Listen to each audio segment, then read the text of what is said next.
Hello everyone, देखिए अब question number third का थर्ड पार्ट। देखो ये क्वेश्चन बिल्कुल सेम वैसा ही है जैसे आपने 3.1 में भी किया, इस तरह कोस्ट वाला क्वेश्चन, और 3.2 में भी किया हुआ है। ठीक है, तो देखो क्या है ये।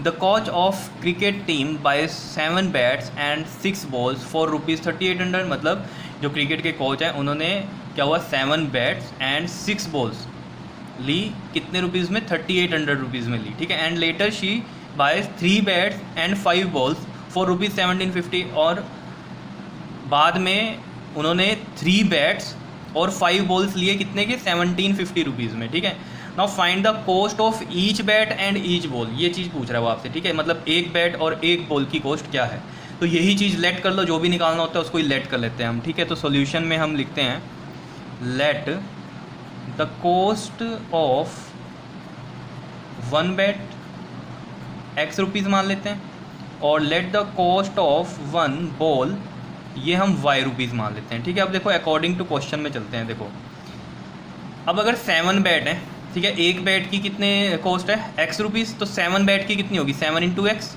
मान लो ये 100 रुपीज़ कॉस्ट होती है इसकी बैट की। ठीक है, तो 7 बैट कितने के होते हैं, 7 इंटू 100, 700। तो वही चीज़ हमें करनी पड़ेगी। 7 बैट है और एक बैट X रुपीज़ का है, तो 7X, और बॉल 6 हैं और एक बॉल का प्राइस कितना है, Y रुपीज़, तो 6Y हो जाएगा मल्टीप्लाई, और दोनों को ऐड करके जो पैसे दिए हैं वो टोटल कितने दिए हैं, ₹3800 दिए हैं। क्या इतनी बात क्लियर है।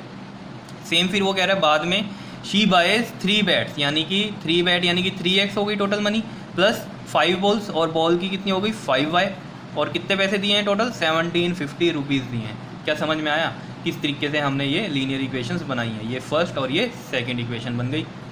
अब सब्स्टिट्यूशन मेथड है, उस तरीके से आपको पता ही है कैसे करते हैं सब्स्टिट्यूशन में। तो देखो ज़रा, फ्रॉम फर्स्ट क्या है हमारे पास, 7X प्लस में 6Y इक्वल टू में 3800। यहाँ से x की वैल्यू ले लो, 7X इक्वल टू में 3800 माइनस का 6Y, ये 6Y इधर जाके माइनस होगा, और x कितना आ जाएगा, 3800 माइनस का 6Y बाय 7। क्या इतनी बात क्लियर है। इसको मान लेते हैं हम थर्ड इक्वेशन, और इसको बताओ किस में पुट करेंगे, put third in equation second, या सब्स्टिट्यूट थर्ड इन सेकंड, या put substitute value of x in equation second, कुछ भी आप लिख सकते हो। ठीक है, तो देखो ये है इक्वेशन हमारे पास, तो 3 और x है हमारे पास 3800 माइनस 6Y अपॉन में 7, और फिर क्या है प्लस का 5Y, और इक्वल टू में है 1750। ठीक है, क्लियर है बात। अब इसको ध्यान से करना है आपको। देखो 3800 है, मैं इधर यहाँ इसकी मल्टीप्लाई कर देता हूँ। ठीक है, देखो 38 को 3 से करो, 3 8 द 24, 2 3 3 द 9, 9 और 2 11, 114 आया है, और 2 0 दिए हैं। तुम समझ रहे हो कैसे कर रहा हूँ मैं मल्टीप्लाई। तो 11400 माइनस 6 3 द 18Y, और इस पूरे के नीचे आ गया 7, और ये है प्लस का 5Y, और इक्वल टू में इधर हो गया 1750। क्या करो, एलसीएम ले दो, एलसीएम लिया 7, तो ये सेम चीज़ आ जाएगी इधर, माइनस का 18Y, क्योंकि ये पूरे के नीचे 7 है, तो 7 7 से डिवाइड हुआ 1 को इस पूरे से मल्टीप्लाई करेंगे तो यही टर्म आएगी। ठीक है, प्लस में ये 1 है, 1 को 7 से डिवाइड किया 7 ही आया, और 7 5 ज़ा मल्टीप्लाई करते हैं ना। ठीक है, 7 और 1 को डिवाइड किया तो 7, और 7 5 ज़ा कितना हो गया आपके पास, ये 35Y हो गया, और ये 1750। क्या इतनी बात समझ में आ रही है।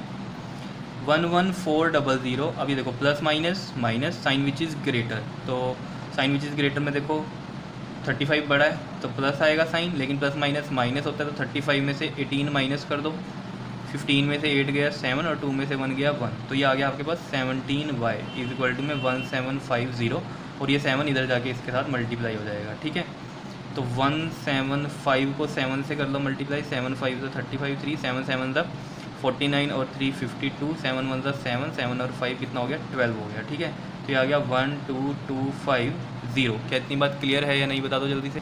क्लियर, ठीक है, और यहाँ पर ये लिख देते हैं हम 11400 प्लस में 17Y।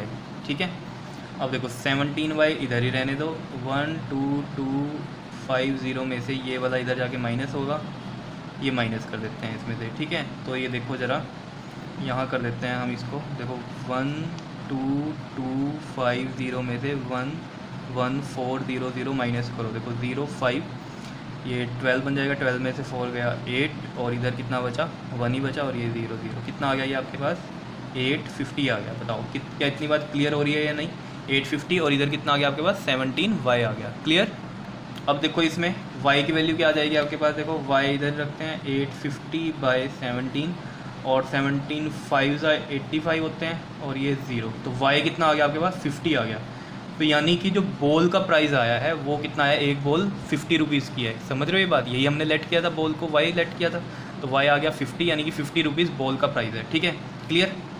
अब क्या करते हैं बता दो जल्दी से, इस वैल्यू को कहाँ करेंगे, पुट इन, बताओ किस में, थर्ड में पुट कर देते हैं। ये देखो ये है हमारे पास, ठीक है। तो x इक्वल टू में यहाँ लिख देता हूँ मैं, पुट y इन थर्ड। ठीक है, तो x इक्वल टू कितना था ये 3800, माइनस में 6y था, तो 6 इंटू में 50 हो गया, अपॉन में, समझ रहे हो ना, ये वाली इक्वेशन है, और अपॉन में है 7, तो ये आ जाएगा 3800 माइनस 6 5 था 30, 300 हो गया। 3800 में से 300 माइनस करेंगे तो कितना बचेगा हमारे पास 3500, और नीचे ये 7 है ही है। ठीक है, तो ये आ गया आपके पास 3500/7 दिख रहा है, और 7 से इसको कट करो, 7 5 35, 500 मतलब x की वैल्यू आई है, यानी कि जो बैट है वो कितने रुपीज़ का है, 500 रुपीज़ का एक बैट है। समझ रहे हो, ये x की वैल्यू आई है आपके पास। ठीक है, तो यहाँ लिख देता हूँ मैं, ये x की वैल्यू आई है 500। क्लियर या नहीं बताओ, y 50 और x कितना है आपके पास 500। ठीक है, तो यानी कि बॉल 50 रुपीज़ की है एक, और बैट कितने रुपीज़ का है 500 रुपीज़ का है। क्या इतनी बात क्लियर है या नहीं है, यही हमने लेट भी किया था x और y। ठीक है, क्लियर है इतनी चीज़ें।